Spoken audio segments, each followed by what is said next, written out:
No,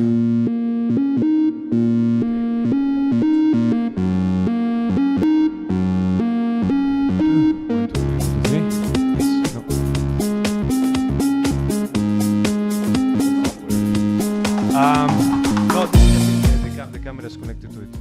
So what I I mean, for the switching, is it OBS or? no. The magic of it is that the switcher records already edited file. So actually there are different versions. I'm gonna move because I'm comfortable here like this. There are different versions. Some of them, so the basic one, which is actually the one that I bought by mistake at the beginning, can The only, switcher, you mean? yes, Yeah. can only give you the file edited. So Yeah. if you fuck up, But this is recording all of them, all the shots at the same time, plus Yes. the like master one. Exactly. Yeah. so I get all of the tracks, and then you know, it's very rare that I go back and I actually edit from change the main edit, because you know it's a lot of it's time consuming. Yeah, you get stuck into it too, and And I have the feeling that this in today's world things are better done than perfect. And when it comes to podcasts like this, I've been trying to create this type of setup for years, as stupid as it might seem. And the most difficult part was to create a workflow that could be replicable. Yeah. Do you remember Eric Gustafsson? Yeah. Okay, so Eric, a super good friend of mine, we did a podcast from a previous series that I called very naively "Cool People," because I mean it's kind of the same thing, but I don't know. Why didn't you invite me to that one? No, believe me, I'm just kidding. that one, the cool people one was done with iPhones and with very cheap mics on an office I had in Wong Chuk Hang, and but I had to edit all by myself. And it's very painful because there was no AI, believe it or not, 3 years ago. No wife. There was no wife, and no Filippo, and no switcher, and so Eric's. So I did 7 or 8 of them. Eric's one, I edited 2 years and a half after, because I couldn't stand the listening to myself another episode.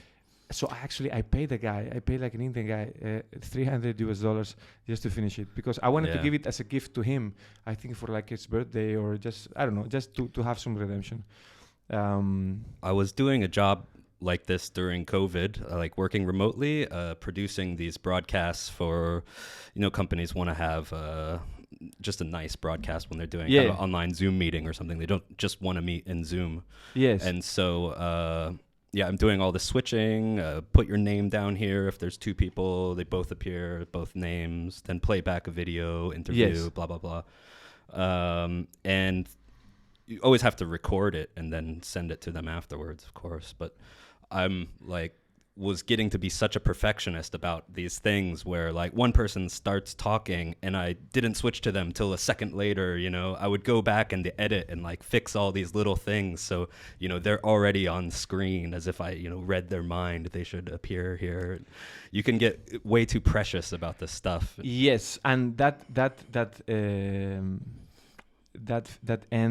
let's say, how to say, that final 2%, people don't notice. Nobody notices. Yeah. Nobody fucking notices. You notices it. You do. Yeah, I do, because I made it, but nobody notices. It's a very thankless job. You're the only one that knows it's perfect now. Yes, yes. So I don't know. Now I'm actually getting into this. I'm going back to an early age, because I feel like I'm doing something that 25-year-olds are doing, looking at YouTube backend, the statistics and so on, and I'm actually learning a lot of things. The stupidest factors matter more than being a perfectionist. How to do a freaking thumbnail, how to certain words you have to avoid. I had a photographer here, Roman. Shout out to Roman, super nice guy. He's actually Roman Olinchuk. And the guy is super kind. In my opinion, he projects a very healthy, clean type of being, Mm-hmm. but he touches certain subjects which belong to a dark part of human or of people. There was this short that I published a few days ago in which he reveals he's doing a project about the relationship between people and death. And he was doing it in such a positive way that it was actually super nice. And I posted it because I thought it was very relevant. I believe that because the mentioning of the word death, yeah, he has not been getting any freaking views. Yeah, it gets. There's just certain topics that are taboo, and I mean, it shouldn't be. But yeah, this is one word that gets picked up, and sort of you get censored in a way, just for dealing with these topics, no matter what your angle or your take is on it. Yes. And I know Roman, he's having a lot of problems on Instagram at the same time right now with I don't know, he's always getting censored as if he's posting like nude photos or something, which I think he may have done once, or may have done like a man without a shirt on, and now he's almost seems like he's sort of blacklisted by the algorithm, and they put extra attention on him or extra scrutiny. And that brings up a super interesting topic, which is by the way, I haven't introduced. Can I do one thing? Just I want to introduce, say hello to everyone, because otherwise I'm super impolite by default. Welcome to the last meeting of the week. Today I started right into the conversation because I was very excited for two reasons. Because this guy over here, this is the second time I see you in person. But you have become one of my silent idols, and I swear to God, it's like this since the 14th of November 2020, which is the last party I have organized, and I have a personal history of organizing parties in many different places. A special shout out to our sponsor from the beginning, winenot.com.hk. I think they still have the code, and if some of you want to use it and find any problems, just write to me and I'll have them put it back. That code is lastmeet, LASTMEET at checkout, and you get an extra 5% discount. Very great people. Neil Johnson, super great guy. I think now he's in Argentina, but the team can reply to your questions right away.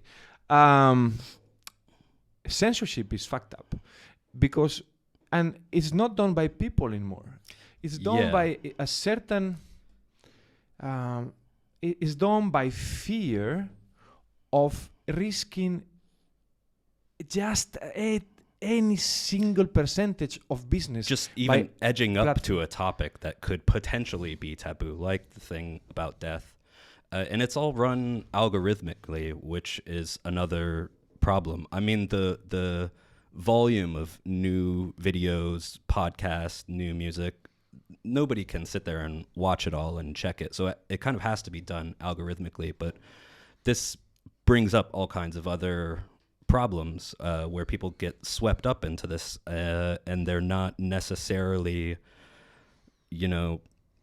broaching any topics that are bad.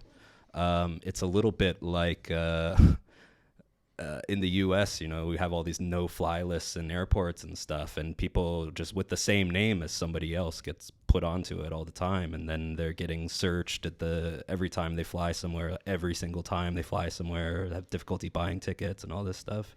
Yeah, the US is a very interesting country. We'll get into that later if you want. I lived in the US for a couple of years.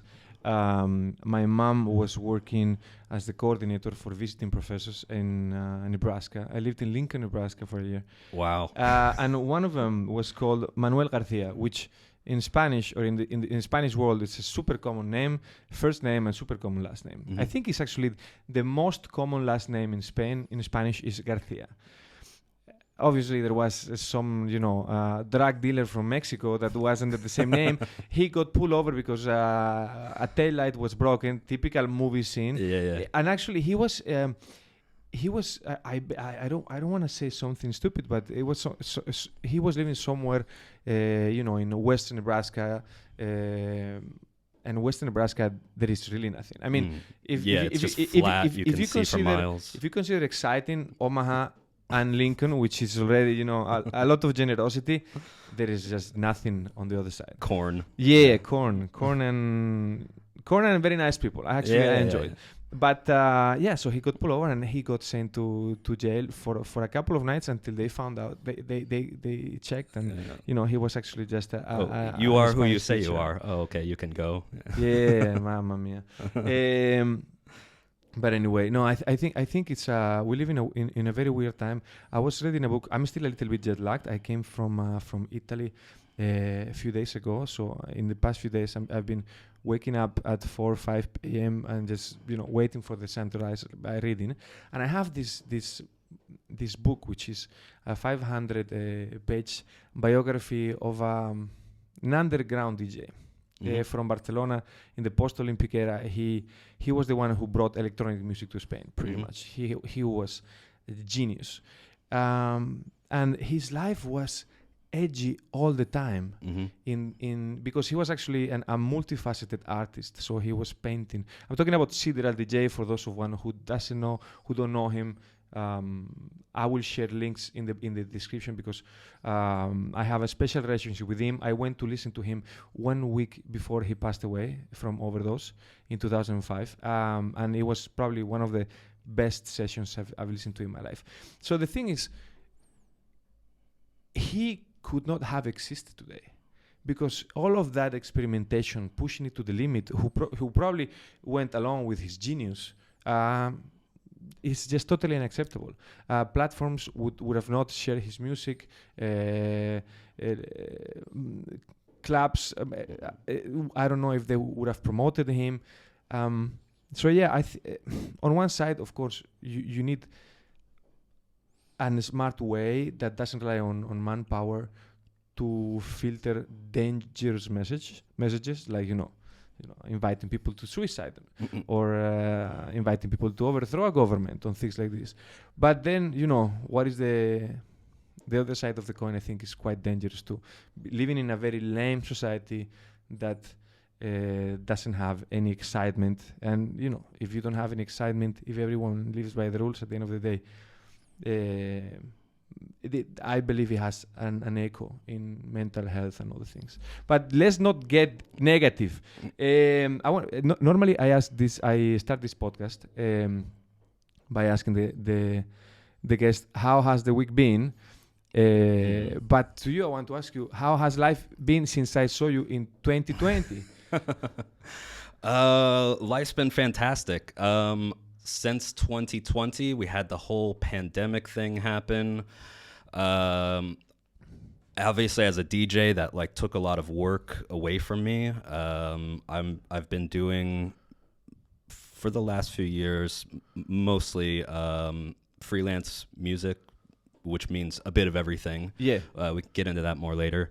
But I got into video broadcasting, which I was just talking about almost exactly like this during COVID. And not long after that ended, I was really lucky that I met a old friend at a mutual friend's going away party, and I needed to move out of my apartment. I was living in an industrial place just for, you know, it's cheap, it's free. I had a bunch of friends in the building who are also musicians and DJs, so kind of a little community there.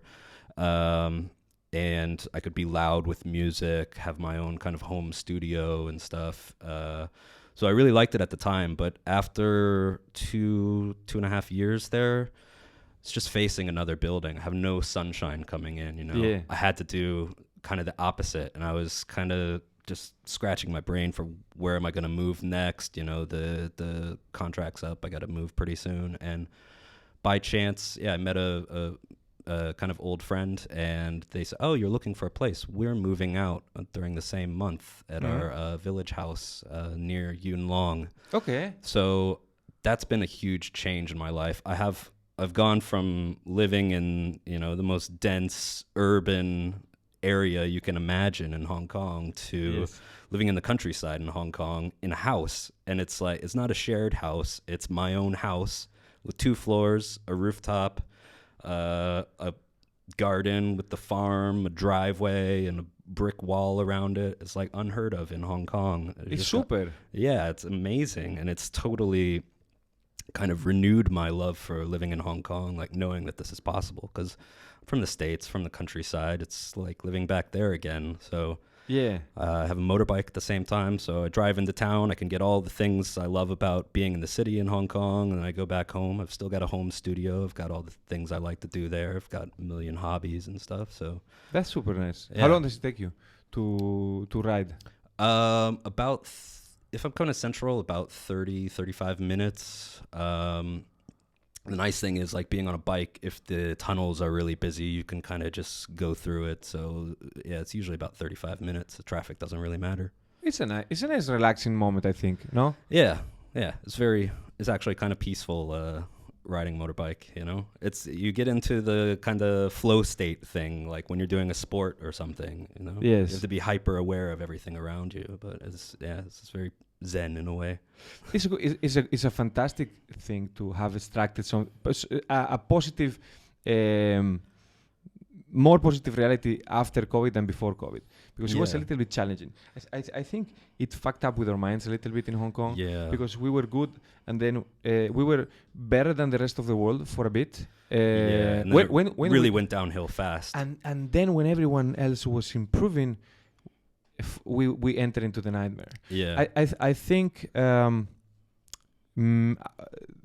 of my last happy moments was actually the party that we did, because it was November 2020, almost exactly 1 month after my daughter was born, which is the reason why here the producer couldn't make it, because she was taking. All makes sense now. She gave me permission to do the party, because I was one of the organizers. And I have to say, I really had a lot of fun. I think it was, number one, I think you guys, 4 guys, were fantastic. So shout out to Sebastian, living his life in Bali. Guido, which is... did you know that Guido was a COVID DJ, by the way? COVID DJ? Like, yeah, I called COVID DJ. Learned during COVID. Yeah. Like COVID babies, COVID DJs. I think I knew he started relatively recently, but it doesn't show anymore. It doesn't show. It doesn't show. No, I like him as a DJ, and I love him as a person. So Guido, we have to catch up soon. We were supposed to actually meet in Italy when we were both there, but I think we had a couple of hiccups ourselves from a health perspective. Then it was you, and then it was Siru, who went super dark. Yeah. and really fast, trancey, dark. I remember that. Yes, and I think the crowd was not ready because we faced a super tough sea. On the way back, so it was like my friends were telling me it was like facing the final monster of a video game, you know. I think I remember that. I think it was that party. One of the speakers fell. Yeah, one function one. The function one is the first time I've seen somebody like they lift it up and then the cone was still on the floor. It's like that's an expensive mistake. So I think that actually that moment, which was a little bit like, oh fuck. Showed how cool people were on that boat. Yeah. Because so we rented the equipment from Min, from Vincent. Yeah. Hello to Vincent from here. We miss you. And so we brought him in to disclaimer. I think he didn't pay for coming in because he was gonna have fun, but he was actually gonna set up the thing. So he was actually, we had the equipment and the guy, and things got loose and it came down. So on paper it was not our responsibility, but of course, not of course. Despite not being our responsibility, people actually reached out to me and said, just tell Vincent we want to give him a hand. We put money together, we fix it, And I told him, and he actually replied the day after, no worries, I fixed it. So he actually fixed it by himself. Good. So it looked as a very expensive accident, but it was not at the end. Good. Yeah, I was wondering about it. Yes, no. Everything was cool after that. Actually, I have a painting of Laura, his girlfriend, in my living room that is supposed to be Vincent's personality. It's an abstract, a composition of circles and lines and colors that are supposed to be his personality. I have never had the chance to talk to him about that.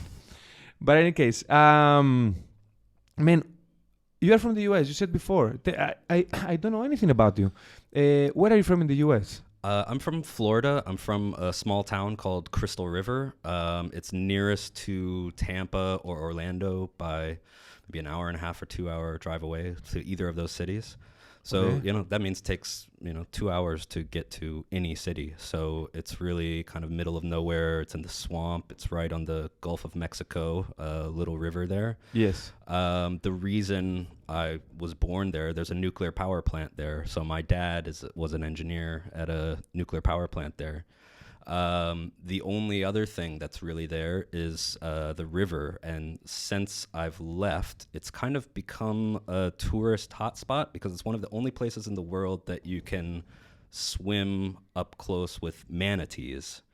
With what, sorry? Manatees. So it's this animal. It's like a big gray blob. Another name is sea cow. In Chinese, it's sea cow as well. So they're mammals. They live under the water. The closest relative is an elephant. Have big flat tails. Is it this thing? Yep, that's it. Can you cut to camera number 4, please? There you go. So that's a manatee. That photo's probably taken in my hometown. Super. So there's some books and some travel shows that came out in the last 10 or 15 years that list my hometown as like one of the places you must see before you die, and then kind of got picked up in different countries as a hotspot. So suddenly there's all these German people there visiting and stuff. This is after I left. Florida is a very crazy place in which I'm not surprised that these things happen. I wouldn't be surprised if these animals were put there on purpose by someone that wanted to actually bring up the tourism. And I say this not because I listen to Joe Rogan and he says that people in Florida are crazy. My family lived in Miami for 3 years, so I went to Miami a lot, and yeah, it's a fascinating place. Yeah, you must know about the Florida Man kind of meme, like. When you read the newspaper, national news, there's always some headline that begins with Florida Man, and then it finishes with like the craziest crime you've ever heard of, like Florida man broke into a house, was found 6 hours later on the sofa smoking meth and petting the cats or something. Like just hundreds and hundreds of stories like this from Florida. They all begin with Florida Man. So Florida Man is an actual... it's a genre. Yeah, it's a genre. So like people say Florida Man, like Superman, is the world's worst superhero that just like commits all these like terrible crimes and bumbling idiot and gets caught. And it's all these I don't know, kind of low class dumb things that you can get in trouble for. But my childhood and my teenage years was surrounded by Florida men. So for example, when I was 10 years old, I was out on the boat with family friends, and my dad's friend is a Florida man, so he all of a sudden just dives into the water, and there's this huge commotion, things splashing around, and everyone's going, what's going on here? And then he comes up, and you can tell he's like fighting with something, and he's like, Casey, I got a shark. Come over here, check it out. I don't believe you. No, seriously. And it was a real shark. Yeah, it was a shark. How big was the shark? About 2 meters. It was a nurse shark. So nurse sharks, they don't bite, but I doubt he knew that when he jumped in the water to grab it. So what was his rationale in that moment? Have you ever? He wanted to show me the shark. So, my question to you now is: did you leave Florida because you were afraid of becoming a Florida man, or you were afraid of Florida man? In retrospect, I would say afraid of becoming one. I wasn't afraid of Florida men because that's like, it was normal. I didn't realize it was abnormal to act that crazy. And like, just give you another example. Like I was taking friends from out of town to my home for Thanksgiving or some holiday from university, and we just arrived in my hometown and pulled into a gas station and pulled a car in, and I just stopped the car, and suddenly the door bursts open of the gas station convenience store. This guy falls down flat onto the hood of my car, and then there's another guy coming out with a broken arm with the cast, and he's on the hood of the car hitting him with the cast, and they're fighting over like who was gonna get the last like Slim Jim, like beef jerky or something. No. Yeah. Okay, fair enough. Fair fucking enough. Yeah. And out of everywhere in the world, you chose Hong Kong to come. So why did you? I come didn't to Hong quite Kong? choose Hong Kong. I went. So first of all, I had a scholarship. If you meet certain requirements in Florida, you can get a 50%, 75%, or 100% scholarship, depending on what you do. So I did all the. You have to do volunteer work. You have to get good grades. I got the 100% scholarship. And I chose a university in Florida. I chose that university because I really liked the beach there. The beach was beautiful. I didn't really care. I'm very like go with the flow kind of person. So I ended up at this university.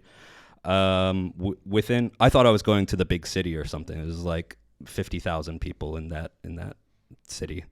So I get there, and within a couple of years, I'm kind of bored of it.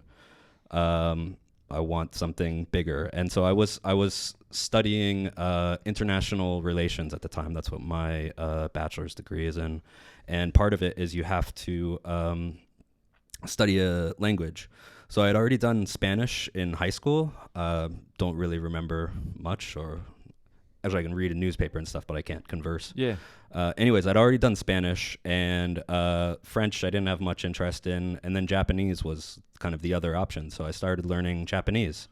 Cool. So I had already had a year of Japanese, and then I noticed, you could do this study abroad program. So looking at all the different countries, and Japan made sense. I've been learning Japanese, so went and tried to apply for the Japanese program. It was like, no, that one's full, but you can go to Hong Kong if you want. And so just said, yeah, go with the flow, and ended up in Hong Kong.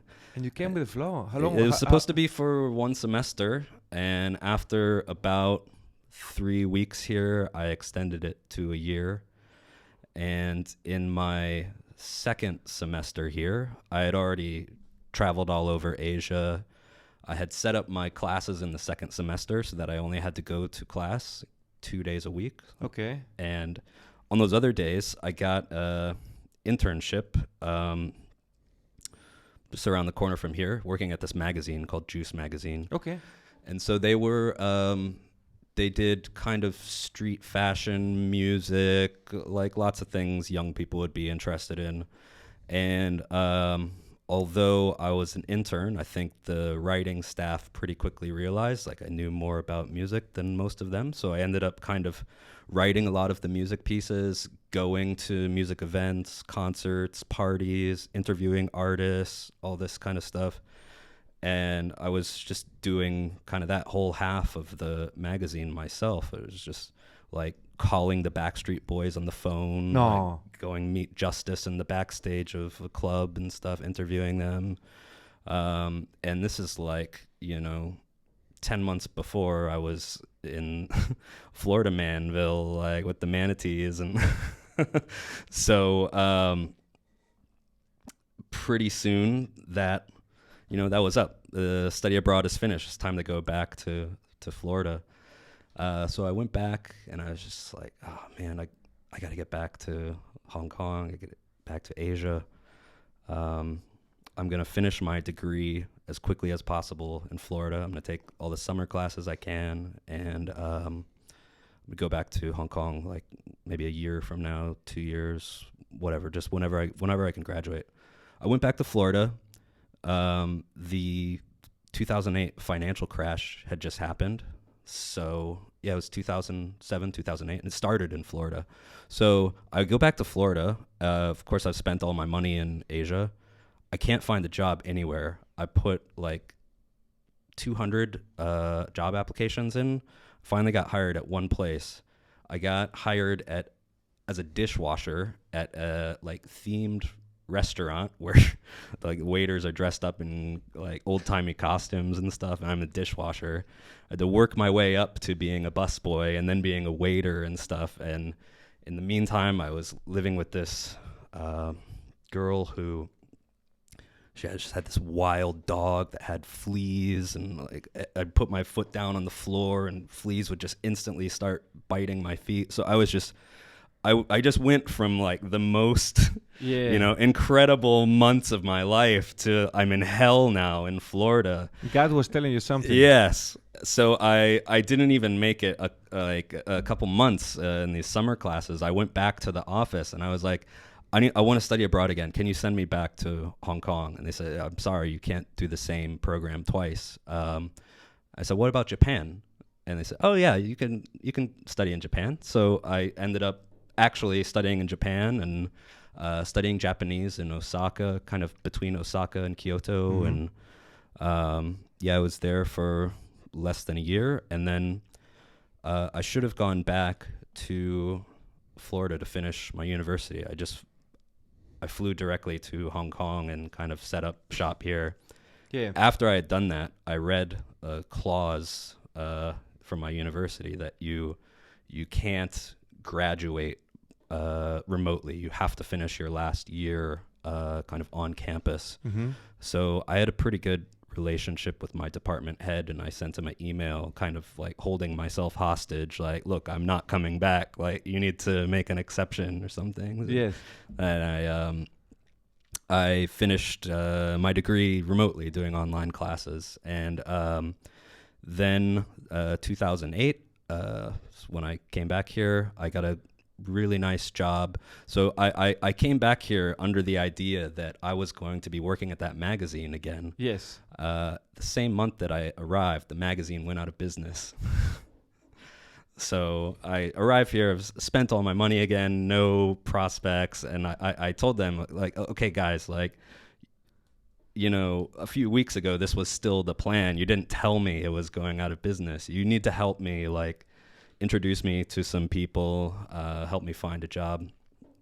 And they introduced me to this guy named Simon Washford. And he had a business where he started out as a DJ. He's a guy that likes all kinds of music, and he ended up sort of evolving it into a business where he's doing kind of soundtracks for department stores and restaurants, all the stuff you hear in the background, plus events and plus anything you hear DJs do. So he ended up hiring me. So then it's kind of me and him doing all these soundtracks. And I did that for the next 10 years until 2017, 2018. So every Monday to Friday, I'd go into the office, I'd open my computer with iTunes that had about 500,000 songs on it, put on headphones, and I'd just start listening to songs, start listening to new music. We'd get promos from different record labels and stuff, and I just basically pick songs I like that fit, you know, different brands,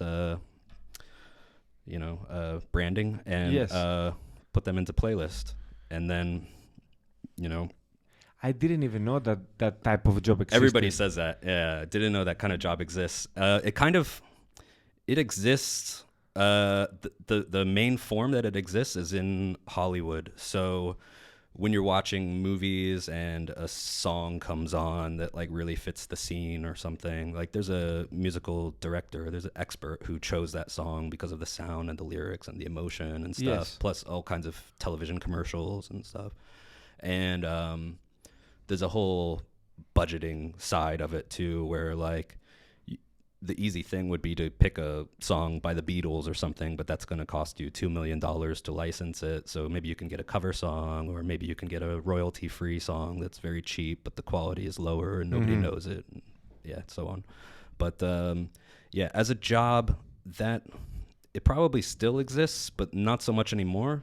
So we kind of slowly got replaced by the algorithm, because everybody can do it on Spotify now, and you can just load up a playlist that says, I don't know, restaurant background music or something, and you'll hear the same songs in like 6 other restaurants on the block. But it kind of works if you don't really mind about the music in your business. Yeah, I understand. That is the extra 5% that some people like Quentin Tarantino does and makes him a genius. Yeah. But I don't know if the new generation of directors of future films will have the budget or the authority to choose songs as he does. Yeah, definitely. The main thing is budget, I think. And now that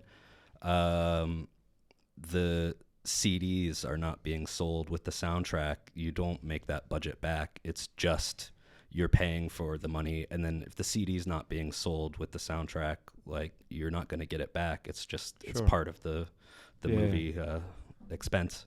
Yeah.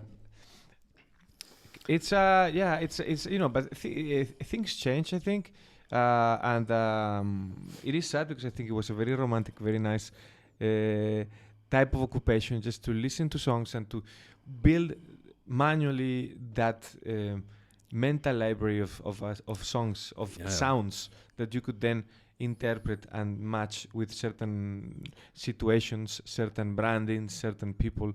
I don't know. I think for you, what I'm seeing from my seat now is that probably it was a super blessing to have the obligation to listen to so many songs. Oh yeah. Because it is obvious that you listen to a lot of music. Yeah. Look, one of the greatest things of having you here was, to put myself to study your SoundCloud profile and to listen to a lot of sessions and a lot of even edits and remixes that you do.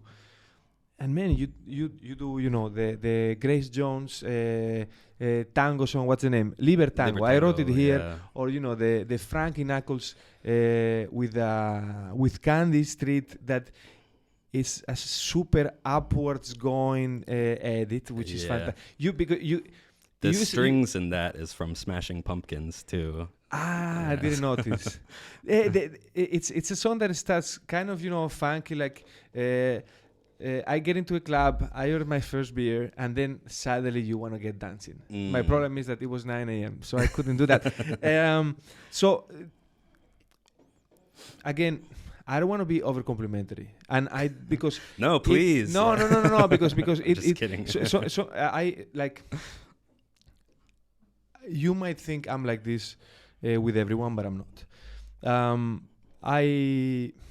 Back in the day, before I was a father, I used to go out a lot and listen to a lot of music, and not in many occasions I had the feeling that someone could play whatever style at any moment that would match the crowd in that moment. Now if I have to do like this, I can think of 3 people. Mm-hmm. I think of Solomon, which my opinion is God Almighty. Every time I've listened to him live and on headphones, he's fucking good. In Hong Kong, when he's focused, Mr. Ho. Yeah, Mr. Ho is another genius. And then you. That's it. And there are a lot of very other talented people that I think they master their own style. But the thing is that you master reality. No, it's true. You can go from here to here, from here to here. That's one of the best compliments I've ever gotten. No, reality. Look. I really appreciate it. Like, just being in the same sentence as Solomon and Mr. Ho. Like, really, they're both masters. And I know what you mean. Like, Solomon, there's so many videos of him, like, 1 in the club, but 2, he's at somebody's house at like 9 a.m. or something, and he knows what to play in the situation, Yeah. You can only get that from experience and listening to so many different kinds of music. So how I got into DJing, I was DJing before I knew it was DJing. So being from a small town, there's nothing to do. So we're either at somebody's house listening to music or driving around kind of aimlessly in a car listening to music. And I would have a booklet full of CDs, and I would be choosing the song that best fit whatever moment, and like playing one song, taking it out, playing another song. And with my friends, like we were pretty, like they were artists, they were musicians. I played in a band, and we could get pretty like sentimental or emotional with the songs too, and get pretty deep about what kind of message you're playing and stuff. So I was already had years of practice of doing that kind of thing with all kinds of music before I ever touched a set of like DJ decks. And the real start of it was just like getting music, downloading software like Napster. I got Napster the first month that it came out, and that just like took over my life for the last years of my high school experience. I remember I had like, I don't know, it was so limited. The space was like I had to maybe 200 megabytes, and it was at a point where like I had to delete a song to download another song, and so at the end I just had this like godly playlist of like all these songs I really loved. Yeah, no, that I was thinking about it this morning. They took out, with the universal availability of songs, they took out the power of surprise, and how that let's say enhances curiosity and caring for what you have. Like I remember I was not an Napster guy, I was a Winamax guy. Do you remember Winamax? Just the name. Yeah, because you are just a couple of years older than me. Which year were you born? 38, 85. 85. Well, I'm 87. When I had my hands in a computer, there was this Napster. I don't know, for whatever reason. I think it was being looked after from by the FBI. Yeah, it was pretty short-lived. Like Metallica was suing fans on it and stuff. Exactly. So then Winamax came by, and that was before Emule. So I'm a Winamax generation, and I had this small MP3 players, and that then got upgraded into the mini disc. Do you remember the mini disc? A mini disc could hold I think around 40 songs. It was great technology. You could record onto it. It's fantastic. I knew every song by heart. Yeah. And that you don't get anymore. That even I'm missing. Like my life is listening to music and playing music, but I have such a volume of music that there's no way I could know every artist and where they're from and their story and stuff. So it's pretty bad when people ask me like, oh, what have you been listening to lately? Like I don't know. I've just been like listening on shuffle, and I don't even know who I'm listening to half of the time, unless it's something that like, I've been listening to for a few years. I just throw it into a playlist and it comes up. But yeah, back then, like I would buy the CD, I would look at the liner notes, I would know the name of the bassist and the drummer and everybody in the band. I'd know all the lyrics from just like looking at the album artwork, and know all of their album titles even if I didn't have them. And that is just gone now. It's a different world, I'm a super enthusiast, don't get me wrong, of Spotify, because it allows me to get to the farther places on earth just like this, and I'm very eclectic. This is probably one of the reasons why I like it so much, because I like to go from fado to salsa to deep house to bagpipe playing. And Ekaterina knows. I think I'm not saying any lies. But then I don't know, it loses its humanity somehow, and then you get thrown out into a world of many lookalikes. I wanted to check if you were on Spotify. You know how many Casey Andersons are there? Man, like fucking 15. You mean with the people artist with your name or what? Yeah. So it's surprising. There's actually a few that, and they're all musicians. Yes. Yeah. There's one from the 60s. It's kind of like a country folk musician. There's one kind of like contemporary guy, probably the same age as me, in LA, and he does kind of like electronic sound art, very like art gallery, think piece kind of stuff. Yes. And I think he and I probably get confused the most because we're a little bit like could be in the same field. There was one for a while that was kind of like a half Japanese, trying to be a idol singer, and I think there's another one who plays in a kind of punk band or something. Anyway, all these things come up when I'm trying to like Google to just find my own mix, and all these people come up all the time, just looking for my own stuff to link to somebody or something. So I know what you're talking about. Yes. Do you still enjoy listening to music all day long? Has it ever become a job in which, you know, to rest you need to be in silence, or you keep on listening to music? You need to and what is your relationship with music now? Like, if you are washing the dishes, what music do you play? How do you relate to that? Yeah, I do still listen to music every day. I kind of go back and forth nowadays between listening to music and listening to podcasts or listening to kind of long form interviews and stuff.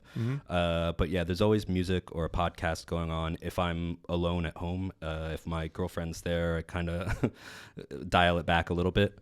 But no, it's not a chore at all to listen to music. And I have all different ways that I kind of find stuff, but a lot of times I'm just like listening to things I've bulk downloaded, or I'm listening to Spotify, and when I hear something good, it's just like the job I was telling you about. I put it into a folder, so a lot of my folders are kind of like either music genres or situations or certain clubs that I always play at, or a kind of emotion or something. And if I hear something good, I'll just drop it in one of those folders and kind of come back to it later when I'm preparing something for that kind of time or place.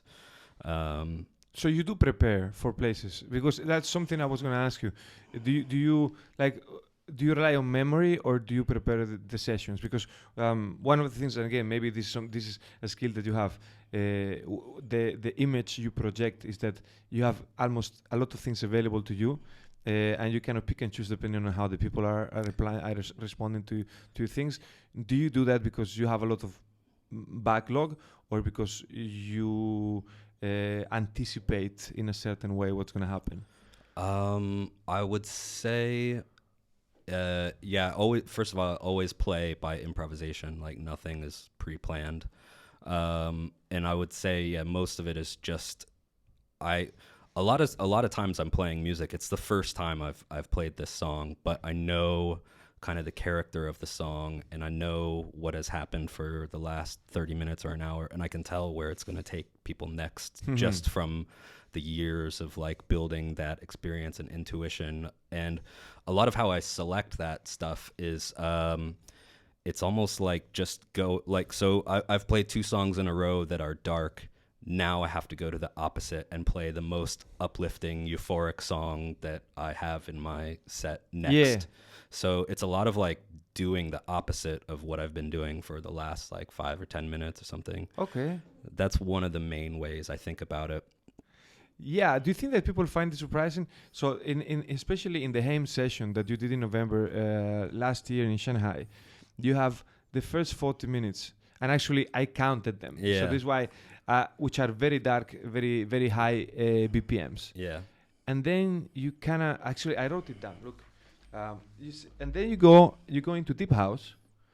Then you go at the hour mark. You go into a happy house, like classic. I don't want to say Grace Jones, but not too much later than that. Mm-hmm. Then you go back to dark, and then you go back to deep house, and it's like, so. Do people understand? Because for me it's fantastic, because you take me on a roller coaster. What I cannot stand is Headless Horse. Have you listened to him? Yeah. I'm sorry. It's not just static. I'm not time. that niche. I think when I listened to him for the first time, what was it? It was 2017. Yeah, I was with Florian actually. Florian and Charles. Do you remember Charles? Florian's friend, the French guy. I don't remember. He went back to France a while ago. Yeah, they were like super best friends. So we went together. I had nightmares for a while. It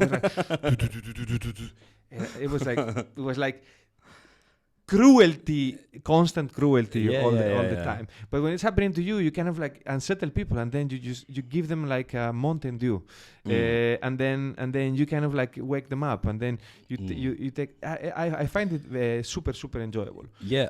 So that DJ set, I mean, that's a live recording, so you're just listening to me react to the audience, basically. Okay. And if I sit down and plan out a set, it's probably there's still going to be a lot of variations, but it's not going to be so back and forth. Oh, it's dark, now it's bright, now it's dark.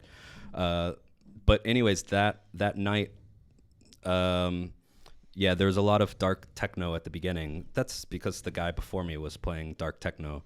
And I can tell, like, the way I think about it is, like, you have to earn the audience trust first. And you do this by playing kind of like something that's comfortable, something that's has a nice groove, easy to dance to.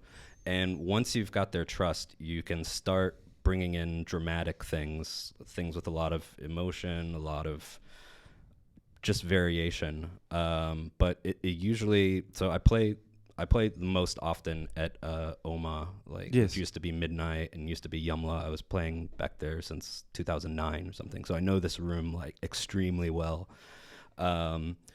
And nobody really goes hard at Oma until after 2 a.m. because it's like the late night place, right? So if you're playing from 11 to 2 there, you want to just play some kind of nice chugging along tech house, like stuff with a nice groove. People can talk over it if they want. People can dance to it if they want. But at a certain point, it starts filling up at 2 a.m. And then now you can start getting a little bit more exciting with it.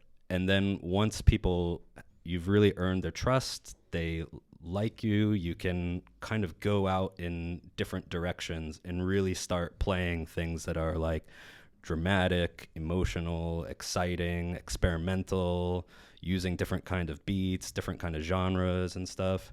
If you did any of that in the first 3 hours from 11 to 2, people, I'm going to go outside, have a cigarette. Like, it just turns people off. So there's a long kind of build up. So in that set that you're talking about, the first 40 minutes is that kind of establishing a relationship. Yeah.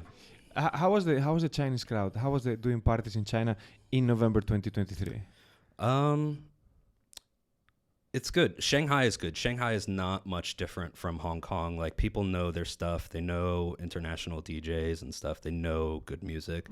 It's not very different from Hong Kong. If anything, they're like more discerning than Hong Kong. Maybe know their stuff better because they have more often artists coming over from Europe and States and stuff. Yeah, I think so. In Shanghai, at least. I've also played recently in Guangzhou, Shenzhen, and in those places, it's much, in my opinion, it's much more of like, I feel like I'm doing a lot more of like the establishing thing, like introducing people to what is dancing on the dance floor, you know? Like, I did a beach party there recently, and so it's kind of like anyone from the beach could wander up, and so you have all these people kind of like doing all these like weird dance moves and stuff. Obviously, they've not really been to a club with a DJ before, so you have to make it kind of comfortable for them. So yeah. No, that's super. I wanted to pick your mind, to pick your brain of whether there had been a change in the crowd from before and after COVID. And I know this is a little bit controversial, so we're not doing any apology of anything. This is just sociology and crowd reading. But there has been a drug bust in China since the last 5 years. Before there were people consuming things, and now there is not people. I mean, there is always everything everywhere, but in a very, very, very, very, very, very minimal way. Has that changed the scene in Shanghai? Yeah, definitely. I think that's one of the reasons, like you mentioned, I was playing a higher BPM. Like, I think that's one of the reasons that works there, because when people are on something, like, you can kind of do whatever you want, but when they're not, you have to excite them in other ways, you know? So people are going out for a release there, you know? People have really hard lives, a lot of them in China. And so, they're looking for a release. And so harder, faster. I mean, that's kind of a theme of all around the world since the pandemic is people are playing harder and faster because especially the period straight after the pandemic, people didn't want slow and deep. Like they've been living a slow life for the last 2 or 3 years. So they want something really exciting. That is I talked about this with Guido. I noticed that it's hard for me to put dates because the past 3-4 years are a little bit blurry. But I think 2021, 2022, I used to go to Min a lot. Min was my to-go place, and at a certain point, it was getting darker and darker and faster and faster. And I'm a deep house guy, so anything about 125, it starts getting fast to me, and I prefer happy. I prefer Ibiza Chiringuito rather than an industrial building. I'm an old guy. I'm sorry. And then I think. Do you think that trend kind of left, or are we still in the middle? So there was definitely kind of a worldwide trend towards techno, and I think the cause of that was the big festivals all around the world. There were a lot of like big techno superstars at the time. Like I can't remember the names right now, but anyways, there a lot of places that had been doing EDM started having a techno stage and booking the same kind of 10 techno artists to play at these big what was EDM festivals. EDM's not really in favor anymore, so techno kind of took over for a while, and I think that's what made things darker a bit. Once the pandemic ended, the next trend was kind of, I think the darkness went away, but it's gotten very, first of all, fast. There is hard and fast stuff, but there's also something that almost sounds like old Eurodance stuff from like the 90s and 2000s, like lots of cheesy, fun lyrics, lots of remixes of really popular, like Taylor Swift songs and stuff, like done in a dance style and 140, 150 BPM. I think this is the current trend. There's a lot of reasons for it. Like one, pandemic is over, but it's still sustained till now. And another of the reasons is like TikTok. Like when people are choosing music for TikTok, you can speed up the music or pick a sped up version. So maybe you can fit more lyrics or something you want to say over your video or something. And most people like doing this to the music. They're speeding it up rather than slowing it down to fit more onto a short video clip for social media. So that's another thing that's affected like techno and dance music scenes, like this whole social media way that a lot of people are discovering music through this social media, short video clips and stuff.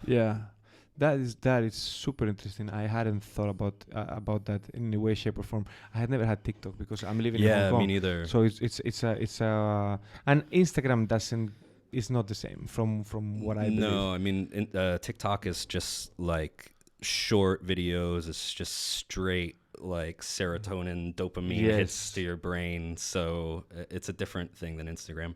I'm not really super versed on Instagram either. Like I only had Instagram for the last year and a half or something. Look, I have capitulated to Instagram.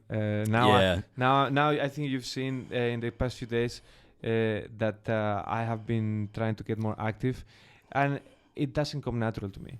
I do it because it's good for me to be in touch with my daytime job clients. I think nowadays being relatable and having people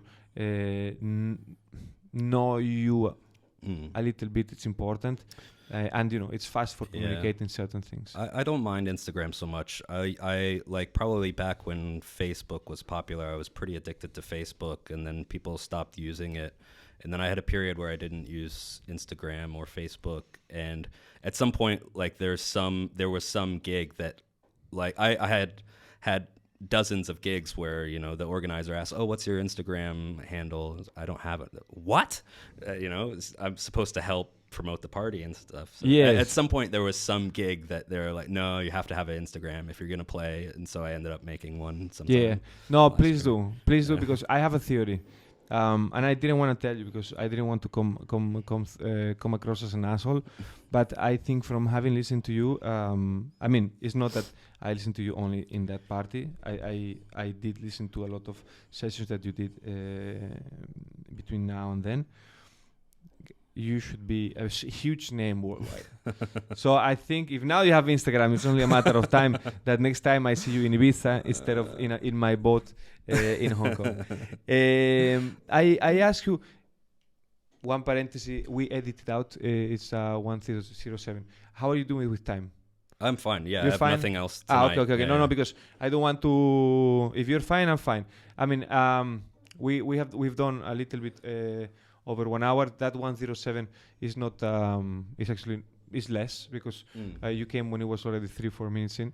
Yeah, so I'm fine. I can go for. No, cool. No, because there is a few things that I wanted to pick your mind on, and actually there is a challenge I want to throw you. Okay. What were we talking about before, Kathy? Instagram. Yes, Instagram. So, I think the best. Imagine the lineup. You go to Pasha, and then you listen. You go to listen to Casey from midnight to 3, and then 3 to 6 is Solomon, and then you go play together at the cave when everyone is high as fuck and have sunglasses. That would be the dream night. And I love mashups. I not last summer. It was already 2 summers ago. We went to DC10 to listen to a back-to-back 6 hours all night long. Laurent Garnier with Carl Cox. It was super. Oh, yeah. It was super night. Laurent Garnier was one of the biggest influences on me. When the first year that I was here doing all the magazine interview stuff, I was really into, EDM didn't exist, but that's kind of the first thing that people would get into. Really exciting, over-the-top electronic music. So that was the first thing I discovered. Stuff like Justice was really banging. And I already knew Daft Punk and stuff. But anyways, the first kind of proper house music thing I saw was Laurent Garnier and Volar in Central. And I remember, like, he played Can You Feel It by Mr. Fingers, where it's got all these lyrics about house music. It's just, like, blown away. And I was kind of like, wow, I guess I like house music now. Like that. Yes. And I just became obsessed with that. Yeah. No. If you like Laurent Garnier, actually I'm gonna send you when you have time some of the sessions of that DJ of the book that I mentioned please. before, because he passed away in a moment that was pre-Spotify, pre-YouTube. Pretty much it was 2005, 2006. So there is not a lot of him. There are just maybe 2-3 sessions online and a couple of playlists. But I think that I don't know. I hope you enjoyed. It's electronic, but very eclectic at the same time. And he discovered me one song, which is actually one of my favorite songs, which is Mondo 77. Do you know which one I'm talking about? I don't think so. No? No, I have to show you. Mondo? Mondo 77. I'm gonna take a... No, you need to listen to it because it's just Mondo 77. There you go. By Looper. Oh yeah, of course I know this. Of course, yeah. So there is this. I discovered this song through him before. It was in the movie Vanilla Sky and many other stuff. That's a great soundtrack. In one of his sessions, and it's actually a very good coincidence because I'm gonna do an experiment with today's episode, and I'm gonna change the song at the beginning of the podcast to a cover of this. Okay. Because I tried to buy it, I tried to license it, but I just didn't find the place to do it.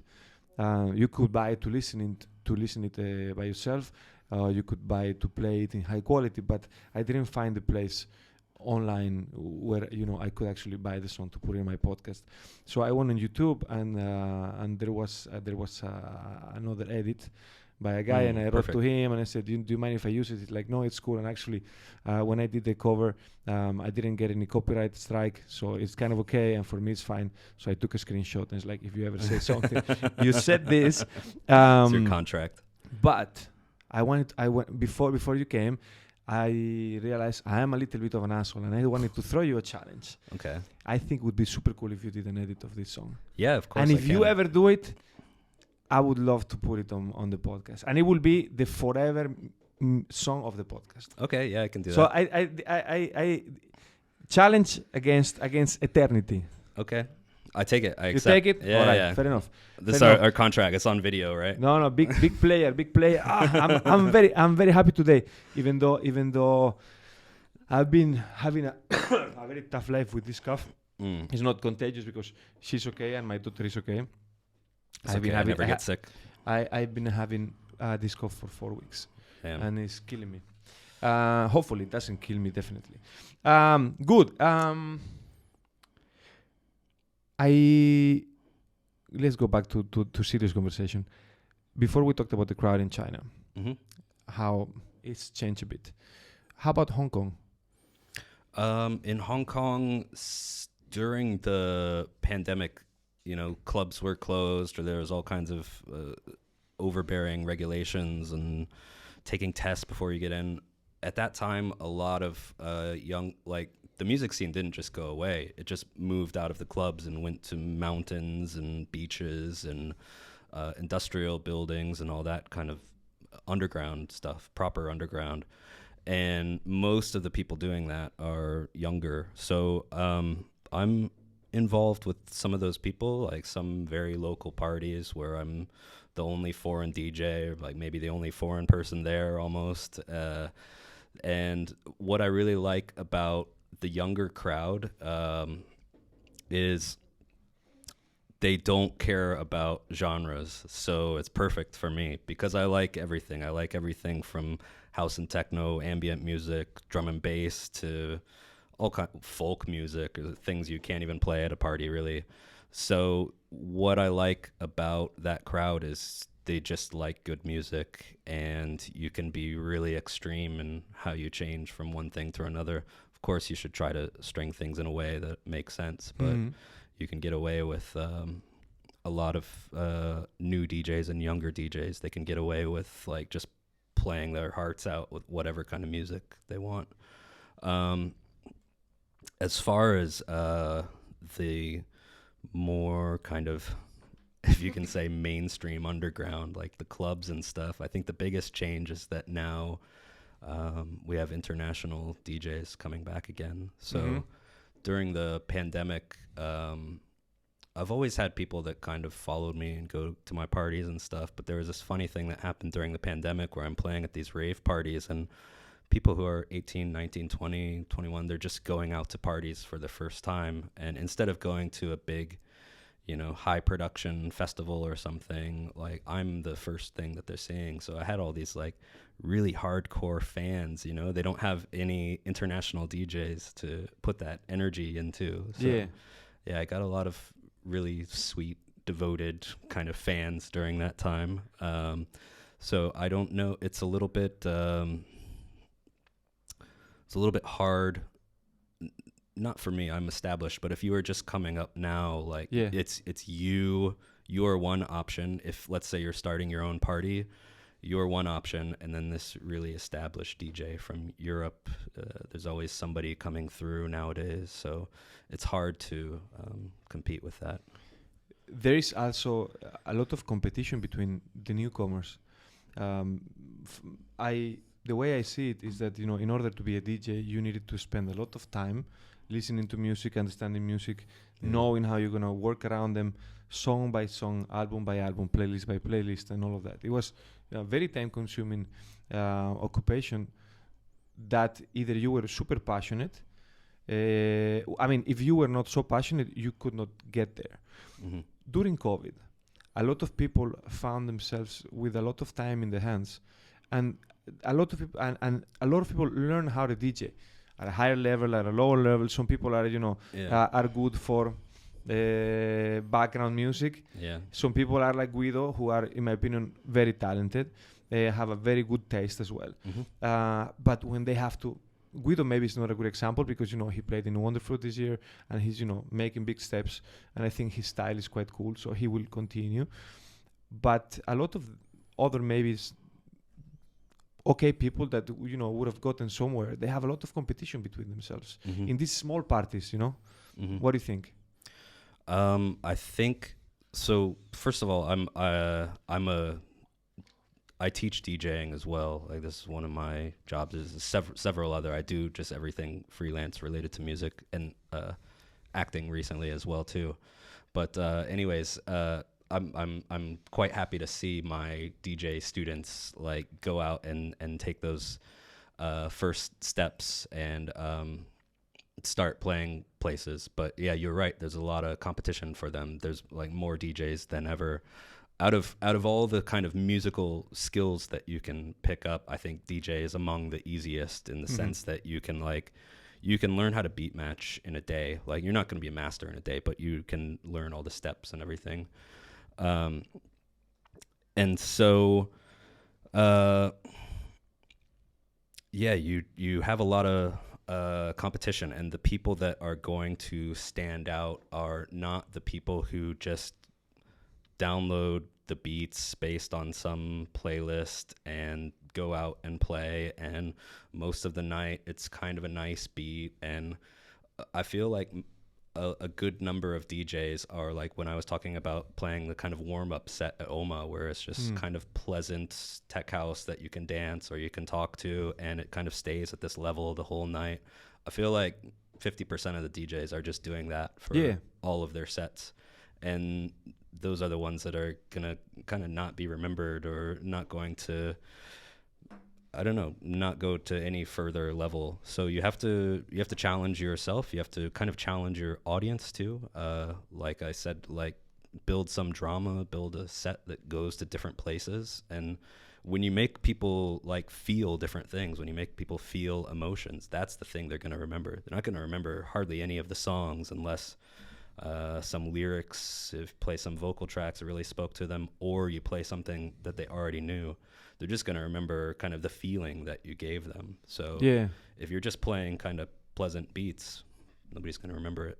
Do you think that, I think the crowd realizes, and at a certain point that there will be a party promoter that will realize that they can, probably download some software that nowadays, the computer does magic, and they just replace. Do you think that in a certain way, not to people like you, because I think you are, you reach escape velocity, no, because you have you have a skill that is not replicable. But you think that AI is going to come into the scene in some way, shape, or form? In the DJ, like, kind of live party sense? I think it'll so I mean, it's already, in a sense, like with Spotify playlists. Like I mentioned, like, my old job was replaced by a Spotify playlist. The first job of a DJ, like the main job, is the song selection. 'Cause that's the part that people remember. Whether you mix or not is kind of like, when you're pretty good at mixing and you have an incredible song selection, there's kind of diminishing returns between becoming an immaculate mixer. Like, mainly it's other DJs and people who are really into it that are going to notice like how incredible the mixing is, but it's mainly about the song selection. So I would say we're already kind of there with the kind of algorithmic playlists. I don't think that those playlists can replace a DJ who's like looking into a crowd and getting sort of feedback and processing it and having that determine their next direction and everything. Then that's one part of DJing. The other part is the actual mixing. I think that is pretty easily accomplished by AI. I've seen some software that exists already that you load a bunch of songs into it and it creates a mix. And it's like anything with It's AI, you have to go back and fix it. It's a starting point, you know. Yeah, it's like having a little bit of a lousy junior. Yeah, that's how I define AI exactly. At this moment. A little like you have an intern doing it for you, and you still have to go back and like clean up all their work, but they maybe saved you some time. Save you some time, but you're never really sure. Yeah, exactly. You have to check. You have to check. Yes, you have to do the lousy part. No, I understand.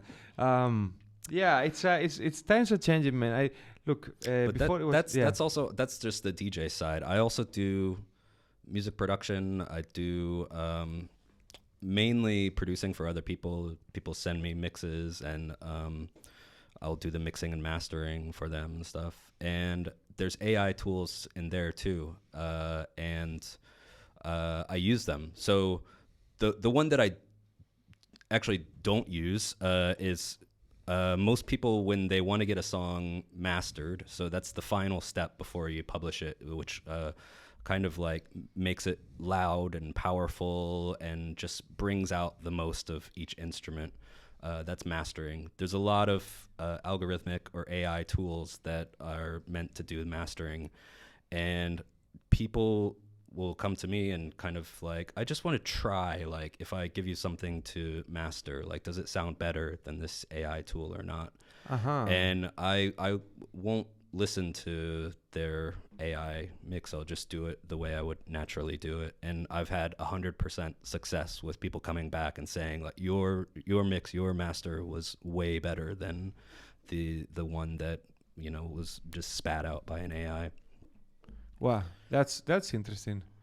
So now you have a lot of things going on. Like, how do you divide yourselves between music production, teaching, playing? Do you having fun? I hope. Most of my life is having fun. You know, I've got the house there, so I only come into the city a few days a week, 3-4 days, sometimes.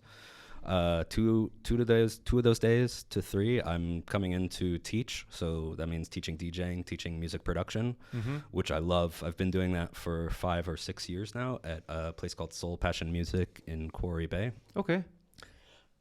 And I've been doing that. Like, there have been times where I've had a full-time job, and I will still go, like, on my Saturday off, I'll go and teach, because I just like, especially in music production, because it's not like you're teaching piano to, you know, 5-year-old kids who don't want to be there. Like, everyone who is there, like, really loves music, and they want to pick this up for whatever reason. They all like different kinds of music, meet people of all different backgrounds, ages.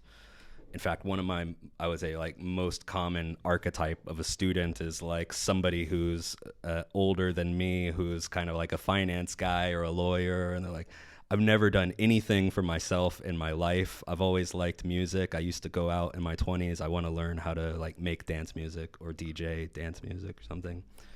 So that's teaching. I do that 2 to 3 times a week. Okay. On the weekends, almost every Friday or Saturday, I'm booked to play somewhere, mostly at hotels and restaurants, and then Mandarin Oriental is where I'm playing the most nowadays, and then I play at OMA once a month, and then all kinds of just random things that I get asked to do, including, like, things I don't really advertise, like I don't know, weddings or New Year's Eve, like, really cheesy. Yeah. Hey, but you need to do those things. That's a job. And I mean, that affords me not having to go to the office, being able to sit at home for 4 days a week, 3 days a week, and just enjoy myself and work on things, or work on the other sort of freelance projects that I get, which is like mixing and mastering for other artists or producing for other artists and stuff. I wrote here that you're doing, I think it is this weekend, music for introverts and the music at the Eaton Hotel. Can you tell me a little bit about that? So the promoters of the party are happy because you spoke about it. Yeah. So Friday is a ambient music party, which is almost like an oxymoron, ambient music party. But that just means I think there's 4 DJs, and the promoter is called Abyss or Techno Abyss. So they usually do quite strong, banging, dark techno. So it's pretty cool that they're doing this thing that's almost the opposite of that. This kind of chill out music, down tempo. To me, ambient music, my interpretation is just like mostly beatless stuff. Usually for these parties, I'll play some stuff with a beat so people can dance if they'd like to, or you can just sit and get comfortable and just listen to the music. But yeah, that's kind of the goal, is just let people sit there and absorb music that probably most people would like to listen to at home or in a comfortable setting, but in more of a social setting, this party. That's super cool. So Casey, you have a lot of things going on. It's fantastic. I have to say, I haven't been going out so much, but Kati, let's stop working for a while. No, we've been like 2023 for us has been insane, because after 2 years of not traveling, I cover for the company I work for. I cover all Asia Pacific, also from Mongolia to New Zealand. So I've been outside, and believe me, it's not glamorous. I traveling for work is not. It's actually not staying at home and not doing fun things and not seeing your friends. Yeah, especially when you got kids. And now I have the kids, which is the good part. But then you cannot be at leaving home at 5 if the baby is waking up at 7. It's a bad combination, I can tell you. But I really want to go. I want to gift myself to listen to you again live before you become super famous and go back to Solomon. It sounds, and that makes me very happy, that you're gonna stay in Hong Kong for a while. Is my intuition wrong, or are you well established and happy in the city? Yeah, I'm really happy. I mean, especially I was really getting tired of it during the pandemic, and like I said, I was in this industrial place in the middle of the city. Now that I've moved to kind of the countryside, the new territories, it kind of took away all of that kind of just background pressure that you don't even really realize is there. That kind of renewed my love for living in Hong Kong, and it's not all the people and all the kind of stress and all the noisiness. When that's gone, it just brings your level of peace goes way up as all that stuff goes way down. So totally get it. Yeah, I think before that change, I would have been thinking of leaving Hong Kong sooner rather than later, but now I'm not even really thinking about it. That's super cool, man. It makes me very, very, very happy. And I would love to hang out, because this conversation has been super good. I had a lot of fun. So I think we wrap up for today. We have 2 deals, but because I'm a greedy bastard, I'm gonna go and ask you one more thing. Mm-hmm. When you become hyper mega famous, come back. Okay, yeah, and of course. If you want to come back before becoming hyper mega famous, I'm super happy. And this is your house. Thank you very much. Thank you, Kate, for being the engine of the podcast. Without you, this wouldn't have happened. Everyone, if you made it to the end, thank you very much. If you just listen to 3 minutes, thank you. Anyway, you'll have shorts and clips and stuff. Casey, Sawadee Cup, and Kopun Cup. And we'll see you soon out there. Ciao, everyone. Ciao, ciao, ciao, ciao. Thank you. All right. What do you think? Yeah, that was fun. Really nice.